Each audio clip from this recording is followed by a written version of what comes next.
Hello, everyone, and welcome on into the Betting Pros Week 8 college football look ahead with Thor Nystrom. I'm Thomas Viola, and he's, of course, Thor Nystrom, and we're going to be looking through what the week is going to be bringing us ahead in college football. We're already on to Week 8, Thor, and Syracuse. Here we go.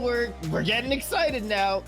Beat NC State, bowl eligible after just 6 games. Could not have imagined this start, and it brings us into our first game to talk about here, Thor. I mean, first off, how are you doing? And second off, Syracuse going to be able to take down Clemson? I'm doing great. Yesterday, we're recording on Sunday night. Saturday was fabulous.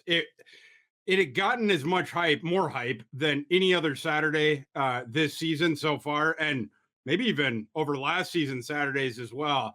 And it somehow exceeded the hype. The games were just fabulous, like the theater of it. Like the 2:30 slot Central Time was amazing, but like the whole day was amazing. In terms of like having games up on your screen, and some of those games were just instant classics. I'm looking at Tennessee, Alabama, and then at night, the dessert course of Utah, USC was an incredible game as well. So it was just the whole thing, just a great college football Saturday. Excited to talk about the lines. And as far as Syracuse, Clemson, that's a tough matchup for old Syracuse, isn't it? 11.5-point dogs going into Clemson here. Going to be tough. Yeah, Syracuse has caught it right, both with the schedule early on. They were able to ambush Louisville in the opener, and then it hasn't been the hardest slate to this point. And then you have this game against NC State that you would have in the preseason circled as like this is going to be the tough one. Well, NC State had just lost Devin Leary, and they were banged up as well, and they had to turn around on a regular week, whatever, after they just sort of snuck by FSU with all these injuries. And then Syracuse, of course, as you know, had essentially had 2 straight bye weeks. You were coming off the bye, and then you played Wagner the week before. Circumstantially, it worked out really well. This is going to be a tough one. Syracuse, of course, as you know, they need to be led by the run game. This year, they can do way more of the passing. It's way more of a threat than it was last year. But you still need to be led by the running foot, in that if Syracuse's run game goes away, that entire offense, you take the tent pole out of the circus tent, and the whole top comes down. Clemson's a team that's able to do that with their defensive front. Now, then again, this was the theory of why they were going to blow out Wake Forest earlier in the season. And they have in the past, but Clemson didn't do it this year. Clemson's offense has gotten better, but their defense, the personnel of it, people have been in, people have been out.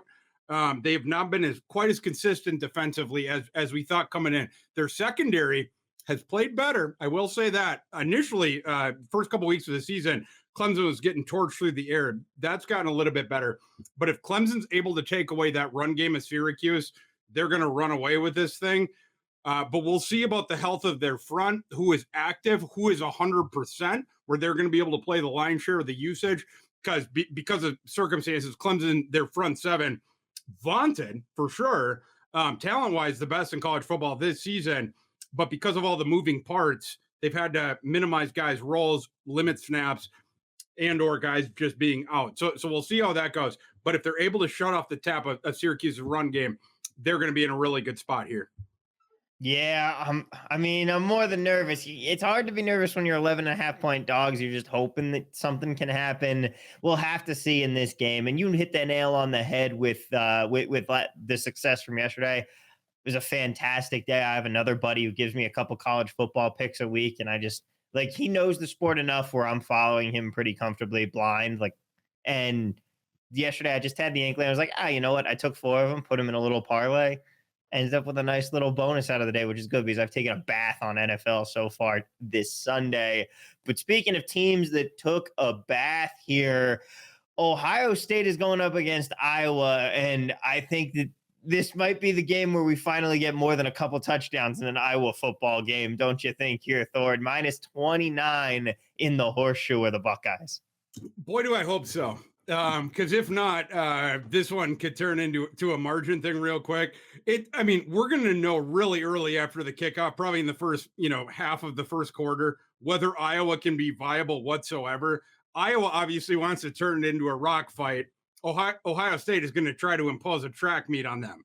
Can Iowa do the rock fight thing enough to stay close and or push it into the fourth quarter? We'll see about that. There's been games. In fact, I went to one in Kinnick Stadium 4 or 5 years ago where Iowa was a heavy underdog to Ohio State. Nate Stanley was the quarterback.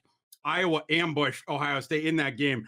There was multiple pick sixes of JT Barrett. And then Iowa did not have to ask Stanley to force the ball and stuff like that. And it put them into a bad situation because the game script then flipped into their direction. But Iowa's offense, Thomas, as you know, is brutal. Their offensive line is not good. Their running back talent is way down. And we know the quarterback's one of the worst quarterbacks in all of the FBS going down to the G5. And their receiving core stinks too. The only kid they got is really Sam Laporta on offense. So as an Iowa fan, you're certainly concerned. The line is justified, but Iowa, there is a shot that they could at least impose the rock fight thing. And certainly with where you have this thing with the margin of it, you can make an argument for Iowa. But that's what I'm going to be digging into in my handicap this week with that game. Yeah, I mean, I don't know that I think I'm completely with you on this one. I don't think that I was going to be able to keep this one as close as they need to, but 29 could be a lot, could be interesting. But let's move on to your team here, Kansas, going up against Baylor. Baylor going to be 8.5-point favorites in this one. Baylor, there were so many good games yesterday. Did they get the win against BYU? I forget. Well, Baylor, they lost to BYU earlier in the year, I think in overtime. I'm sorry. I'm thinking of the Arkansas BYU game there. Completely ignore me. Ignore me. Baylor played West Virginia on Thursday night, and that's what it was. Yeah, and this is a topical point to this handicap because Baylor would have won that game if not for injuries suffered during it. They not only lost their best offensive player, Blake Shapen, who was – I think Blake Shapen had his best career game against West Virginia, even though he got knocked out early in the third quarter of that game. Like, he threw for over 300 yards, which he'd done, I think, only once or twice before that. But the efficiency and everything was there. That's what you were sort of hoping for looking at the handicap because West Virginia's pass defense is so bad. But Shapen goes down. Baylor's backup, Kyron Drones, who had been the QB3 before Jerry Bohannon left, and Baylor sort of shoved Jerry Bohannon out the door. But Drones, he's a good athlete, but he's incredibly raw as a passer right now. Not only in terms of reading the defense and stuff and the accuracy and the placement and stuff like that, but also the pocket presence, also just general game awareness, which manifested at the very end of that game. Their final drive, it's like he didn't realize he only needed to get the ball to like the opponent's 32-yard line to try for a game-tying field goal attempt that would have pushed the game into overtime. He was doing things like, scrambling around, taking up too much time, or airmailing throwaways where it took, extra time off the clock, etc. Blake Shapen, his status is very important. And then while Baylor lost their best offensive player in that game, they also lost their best defensive player, Sayaki Ika. I hope I'm pronouncing that name correctly. He's their planet-sized nose guard who's 350 pounds or whatever and extremely active, like a Vince Wilfork type, or the Danny Shelton type, the kid from Washington a couple of years ago. He's that kind of a player. With him out, Baylor was much easier as well to deal for West Virginia's offense to deal with their defense. We got to check on Shapen's status. We got to check on Ika's status for sure. And Baylor already had these health concerns with their skill talent on offense. Tay McWilliams, the guy who was their projected starting running back coming out of camp, has barely played this year. We'll see if they're able to get him back. But one example of some of the injuries that they have had. They also Craig Squirrel Williams on Thursday against West Virginia. He also got injured. So like Baylor's had this small true freshman Richard Reese, this running back, has sort of stepped up with some of these running back injuries. But now when you have like if Squirrel Williams can't play and Tay McWilliams is not ready to come back yet, you'll have a guy in Reese that does not have a frame for full college usage yet, or maybe ever, who Baylor may have to thrust into that role just because they won't have any depth. And then you're curious about the Shapen thing as well. On the Kansas side, Jalen Daniels certainly is not going to play.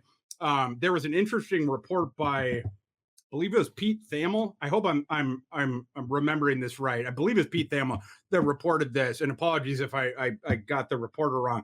Pretty sure it was him. But he reported on Saturday, I believe, that Daniels, the earliest possible date that he could return, I think it was their first game in November, November 6th or like something like that. And this went to Jalen Daniels' point of last week when Jalen Daniels quote tweeted the reporter from the Lawrence Journal World, the local newspaper of the Jayhawks, who had reported that Daniels was going to miss the rest of the season with a separated throwing shoulder, that he'd been diagnosed with that. And then Daniels quote tweeted and was like, well, that's news to me. So Thamel's report at least gives hope to the idea that Daniels could come back this season, but you're not going to see him this week. We're going to get Jason Bean again. Bean has analogous talent to Jalen Daniels for sure, and he's experienced as well. It's just he is far more inconsistent. It all goes back to the decision-making with him. When he's on, the accuracy is there, the timing's on, all that sort of stuff, and he has the athleticism to augment it.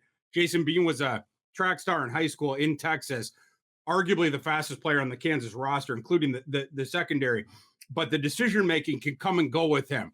He'll like once every quarter or so, he'll have a decision where you're just like, what did you see there? What was going through your head, sort of a thing. And you saw that last game, but full credit to Kansas when he came in. And there were the times when he had those head scratching decisions, but there were also the times when he was really good. And Kansas clearly felt confident enough in him that they didn't turtle up when they were trying to go for the lead there. And when they had to play aggressive in that game, they kept firing with him as their quarterback. Do you think they'll stay aggressive?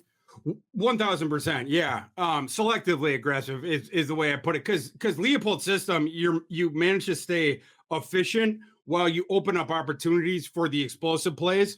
And that's what we saw earlier this season. But yeah, your point's well taken.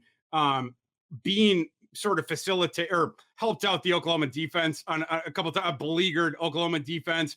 That was sort of the frustrating thing on the Kansas side was there was a couple of decisions there that flipped the field that, again, you don't really know what he's seeing. And you can go back to his previous work in previous years, but you can also just go back to the TCU game. Jason Bean was lights out in that game, barring like 3 plays, one of which turned into an interception. The other couple were just as ugly. It's just that the result of the play wasn't quite as bad. But again, just the head scratching thing. The consistency for him is going to be super important, and how many of those dud plays you get, trying to minimize them as much as you can. But going up against this Baylor team that is, the whole depth chart right now, you're looking at the injury report. You want to see the updates on those, but they are a badly beaten up team, however, whatever way you slice it.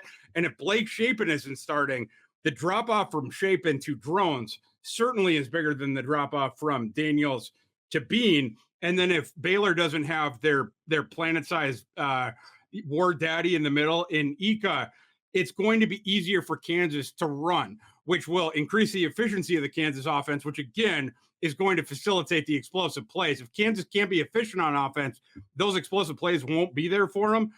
That's the shoe that they're led with. But if they can get that run game going, if they can get and then being on the perimeter and stuff like that off the bootlegs, that's how you open up these explosive play opportunities. We'll have to see on Ika's status, but this is a game that could go either way. The opening line of this thing, I think this is a little bit puffed up considering Baylor's health concerns right now. Again, Shapen, their best offensive player, might not play. They have bad problems in the running back room right now, whoever's going to be active. And their best defensive player, a first-round prospect in Ika, is also questionable right now. So this is a game you're going to have to look into the injury report all week and see on the statuses of the kids. But at least as far as what we know right now on Sunday night, that line seems a bit inflated for where Baylor is as a team, and then what we've seen, and then also where their health is right now. It's going to be an interesting one. I'm looking forward to it. But you know what else I'm looking forward to? We got LSU going up against Ole Miss here. LSU, they were able to get it done down in the swamp against the Gators. Now they come home to the Bayou where they have to take on an Ole Miss team that's still 7-0. The big teams that are getting the headlines in the SEC right now, Obviously, you've got Bama, Tennessee, and Georgia. This Ole Miss team is right up there with them. Do you think that they're for real, or are they kind of in a second tier below? I'll say real-ish. I don't know if that would completely go to the categorization that you're talking about, but I still have my concerns about Mississippi for sure. Their offense has been a bit stop and start, where they've sort of there's the stretches where they are not putting points on the board have been way more prolonged than you would have anticipated in the preseason. The overall treetop stats haven't looked as bad, part because Lane in a couple of these games has poured it on at the end. Although he didn't decide to do that last Saturday yesterday when he could have. He decided to take a knee in that one, but we've seen in some of these other games he hadn't done that. But you still have questions overall about the Ole Miss offense. But I will say the talent there that we had projected of maybe there won't be that big of a drop off after Matt Corral leaves and all the guys that they had before, the last era of the Rebels. We thought that this offense was going to be better. Going to bring in Jackson Dart, bring in Zach Evans, this Judkins kid, and now as usurped, from the beginning of the season had usurped Ulysses Bentley, who we thought would have a bigger role. Whatever, he's turned out to be a stud. They have all the receivers as well. Will that offense start to pick it up? We'll see. Lane Kiffin is not amending his play calling strategy whatsoever. In the meantime, as this new group is sort of trying to pick it up, remember, Lane Kiffin remade his roster as much, arguably, as especially in the offensive side of the ball, as any roster before it in the history of college football outside of Lincoln Riley. Like, Lane Kiffin went out and signed as many guys who were going to be starting for the next year as we had seen for a sitting head coach prior to that, right? Like, and the rule changes obviously help facilitate this. But Lane Kiffin being the portal king, and it wasn't that he brought players with him to where he went. He just remade that roster as we went. So I'm still hopeful that the Ole Miss offense will become what the sum of its parts say it can be. In the meantime, their defense is playing a bit better than we thought it was. So they've sort of made up the ground in that way.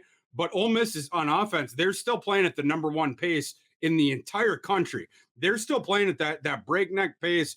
And I think Lane's just hoping that it's eventually going to, that everything's going to coalesce, because at the point that it does, that's how you can potentially, to your first question, get yourself into a position where potentially you can take down one of those big tigers of the SEC. But right now, with where the offense is, I don't know that I would say that they're capable of that. Well, they might have to work to take out one of the big tigers of the SEC, but they're actually they're laying 2 points in LSU. Can they take out the LSU Tigers this weekend? Yeah, my spread on that game is Ole Miss -2, so I'm right there on the Vegas line. This is a game I'm going to handicap all week. My initial lean would probably be towards Ole Miss, just because the offense hasn't been consistent, but overall the team has been. And then LSU, you've had this team where you see some, it's like sort of like every other week with them a little bit, where some of these games you get the effort and they look really good. Like yesterday when they traveled down to Florida and they controlled that entire game and they ended up winning by 10, but they were leading by more than that for a large portion of that game.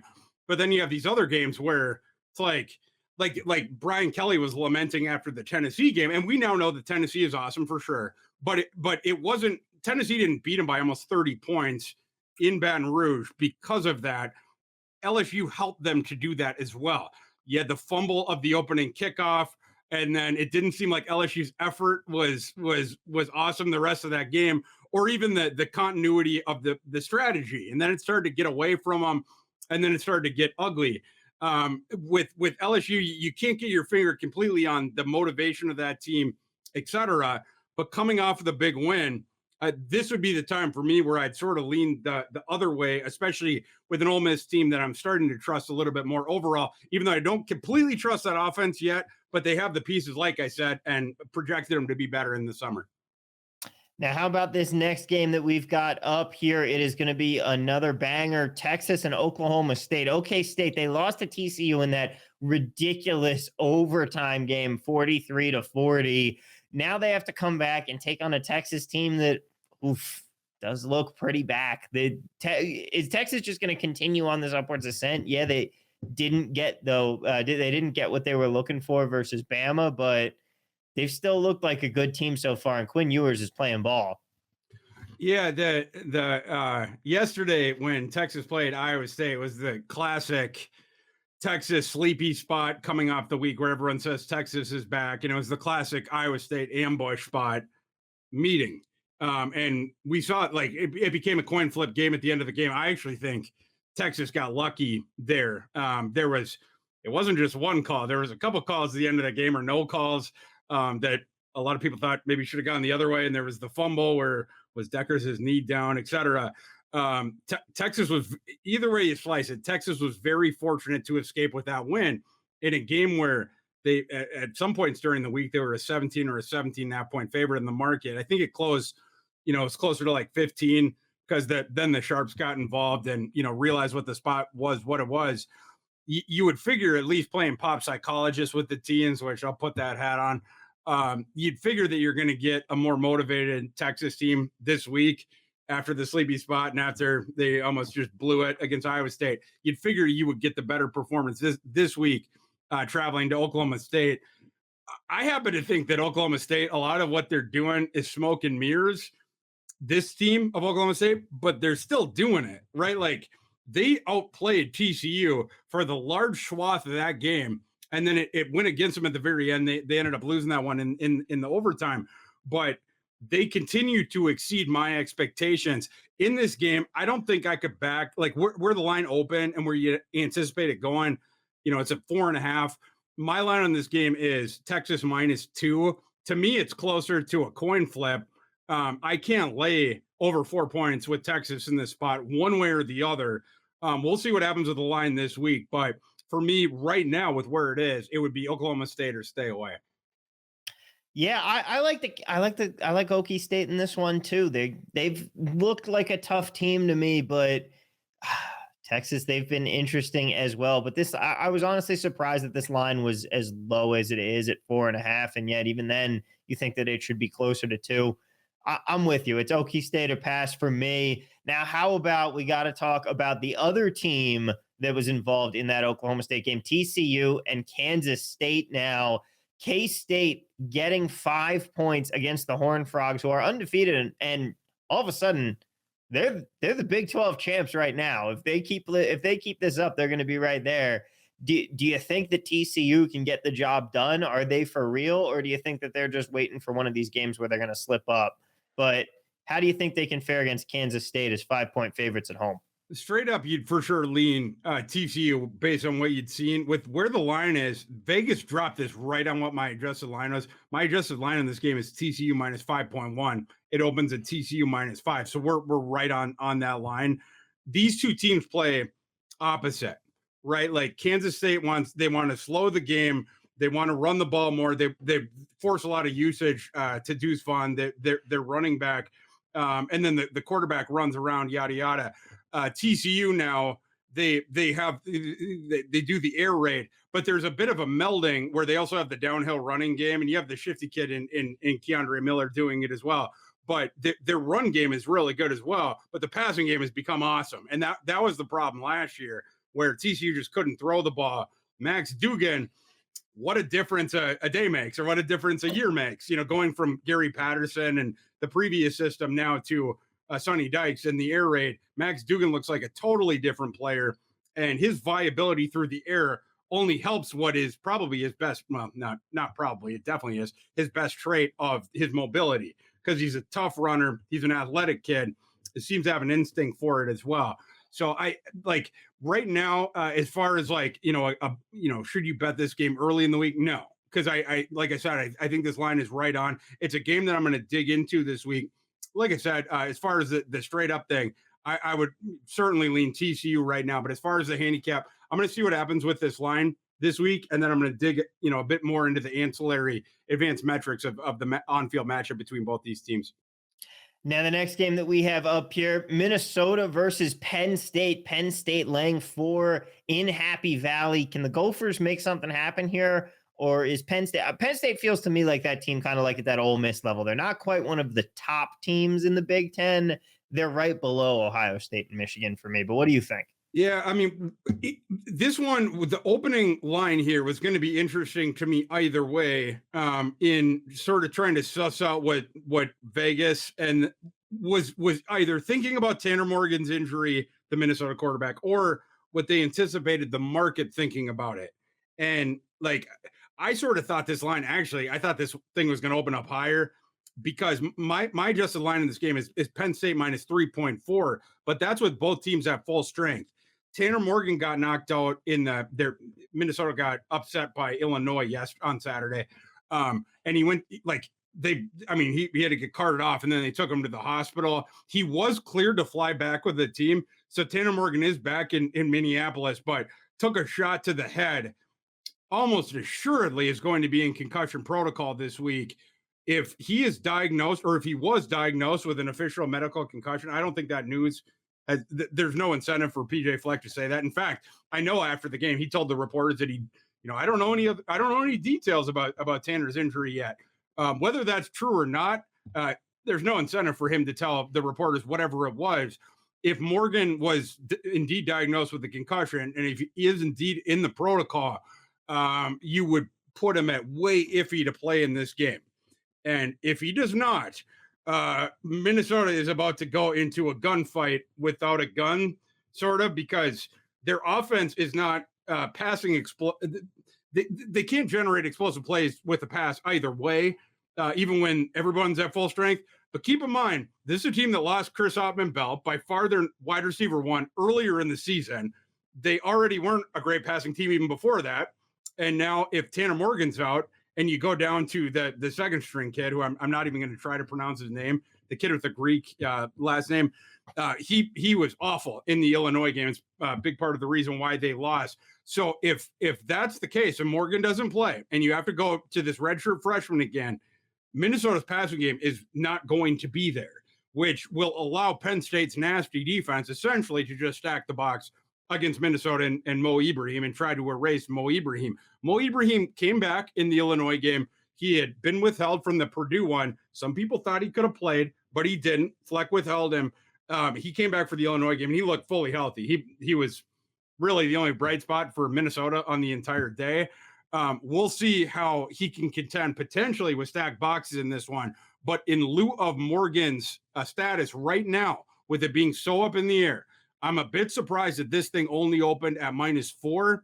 I would have predicted, like beforehand, I would have thought more like 5.5, 6, maybe even 6.5 for Penn State. A little bit low in lieu of the Morgan thing. I'm with you. I think that's going to be a big question mark, and people need to keep an eye on it. But pretty obvious that we're going to see him not playing this week with concussion protocol, right? Well, let's see. The Gophers gave out less than zero information by design. Most teams don't. So we don't, like at this time sitting here, we don't have any information about that. We don't know what Morgan was told by the doctors. We don't know what he was diagnosed with. We don't know what timeline he was given. And the coaching staff is not going to apprise us that. It's one of those things during the week. We're just going to have to pay attention, hope we get some, get a handout from Fleck, like of a status update of Tanner Morgan that has some validity to it, and not a Sam Pittman, KJ Jefferson update from a couple of weeks ago, or I'm not trying to pick on Sam Pittman because a lot of coaches just outright lie about the health status of their injured quarterbacks. But for this game, if you're interested in betting on Minnesota, you need to know the status of Tanner Morgan, because you cannot bet bet on Minnesota only getting 4 points in this game if Tanner Morgan's not going to play. You need to feel pretty confident about that. For this one right now where we're sitting, this is Penn State or stay away, and the Morgan status will inform the rest of it.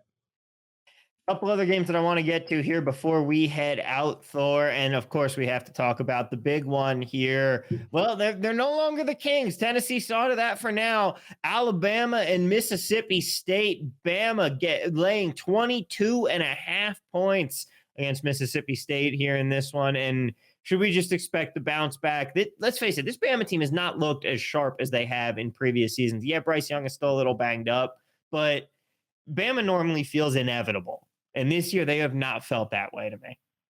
For sure. Yeah, they're, we talked about this even, before the Tennessee game. Their offensive line is down, their receiving core is down. And then when Young is compromised, and he definitely was against Tennessee, although gutty kid. I like a couple weeks ago, I would have said 100% Bryce Young doesn't play in that game with the injury that I've been told that he had, AC joint sprain of your throwing shoulder.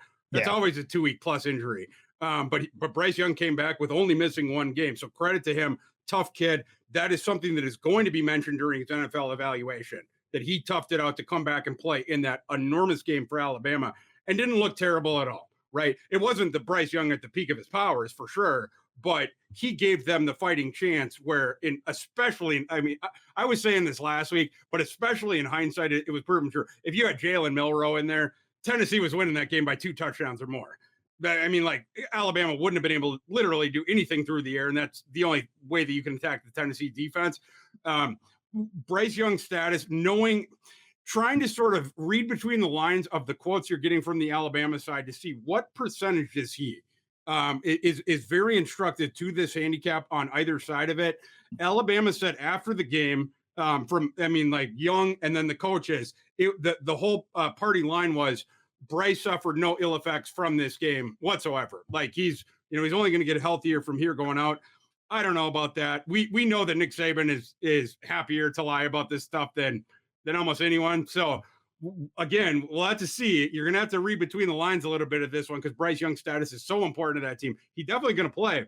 It's just what, you're going to get 98% Bryce Young. You're going to get 82% Bryce Young, where in between, whatever. Knowing that you have the down offensive line and the down receiving core, whatever. On the Mississippi State side, it seems that while the market and Vegas, the folks that drop these lines, seems like they're still giving Alabama the tax and the credit on the spread. It seems like they are doing the opposite with Mississippi State. After Mississippi State was installed as the road favorite in Lexington yesterday, when we didn't know if Levis was going to play initially early on in the week, and then later in the week he was going to play then, whatever. But Mississippi State still closed as the favorite, and Kentucky controlled most of that game. Was not a great game for Mississippi State. They did not acquit themselves well. The market is certainly going to be out on them. I don't think that game has any sort of predictive value as far as like depressing a line like this going forward. My adjusted line in this game is Alabama minus 16.3. So between that and the opening line, I'm showing a discrepancy of just a tick over 6 points of value on the Mississippi State side. That's the way that I would lean on this game for sure early on. If you have a full strength Bryce Young, becomes a little bit different, because then Alabama can put points on the board. Potentially it will. But the other thing I'll say is, the thing that you want to attack on the Mississippi State defense, not the passing it's the run defense of theirs. That's what you. So I expect Jahmyr Gibbs to have a big game, but with Bryce Young, again, with the status and everything else that I mentioned, with Mississippi State's pass defense, they could be able to lock him down a little bit, perhaps better than Tennessee did. So right now, with where that line is, I lean the Mississippi State side. All right, one more game that I want to ask you about here. It's certainly not one of the big contests with heavyweight teams here. San Diego State and Nevada are going to be playing against each other. And when I was entering the numbers for us in our rundown here, I had to go back and check this one 3 times just to make sure it wasn't a typo. The total in this game, I know we normally talk about sides. This is the one total I want to talk about because it's at 36 for a college football game. I get that these two teams are bad, but I mean, no one in their right mind is betting under 36. But do you think that this total is where it should be? Well, mine was 49.5, but again, that's not accounting for the injuries. Like, both these teams at full strength, right? And they're not, specifically on the San Diego State side. Now, San Diego State had the bye last week, so we need to recheck in on the status of some of these guys. But the last game San Diego State played, their quarterback room was so decimated by injuries, they had to move a kid from safety to quarterback that week to start against, I think it was Hawaii, the week before last. Jalen Maiden, I believe his name. He had come over. He had played quarterback early on his career, actually, ironically, at Mississippi State, the team we were just talking about, and then it transferred over to San Diego State. Mississippi State had been like, you're not a quarterback. And so he had gone to San Diego State, and then he was going to, try to make his football career going forward as a safety. But then it was so bad at quarterback, they had to be like, Maiden, we need you to play quarterback. He did okay against Hawaii's defense, but Hawaii's defense is low-level FCS quality, I think would be fair to say. This one against Nevada, it's more or less the same, but it's the quality opponent. Nevada, we've seen them now multiple times against really poor competition, have struggled to put up points. Last night, it was against Hawaii. That was the late game. Hawaii upset Nevada, and a big part of the reason was because Nevada couldn't move the ball. Nevada, shockingly, even though Nevada's best offensive player is Tua Tawa, their running back, they were struggling to run the ball. The way they were generating forward movement was just dumping the ball off to Tua Tawa in the receiving game and then having him run. I don't have the stats in front of me, but he had like 6 catches for like 70 yards. And that was like the bulk of Nevada's yardage for the game. Nevada's going to have to figure that out. San Diego State's defense is way better than Hawaii's. And San Diego State, going back years and years and years, has always had a good run defense. So Nevada's going to have to figure that thing out. But then on the other side with San Diego State, you're going to have to look into the health of their quarterback room. They're going to get Burmeister back. If not that, one of the backups, or is it going to be we're playing the safety at quarterback again? And that one could go any different way. The Hawaii thing, I think that probably went about as good as San Diego State could hope for. And they sort of ground out this very close win. You don't want to be doing that in more games than that. So we'll see. If San Diego State is able to start one of the guys that began the season as a quarterback, they're certainly going to do that. That would put in jeopardy the under. But if San Diego State trotting out the safety again, and they're playing this Nevada team that we know can't move the ball, and Nevada, their best thing is going to be going into the strength of the San Diego State defense, that's why this number is as low as it is. And it also could justify an under bet. So you got to check on the status there. It's going to be an interesting. I look forward to that rock fight. I want to see some bad college football this week, Thor.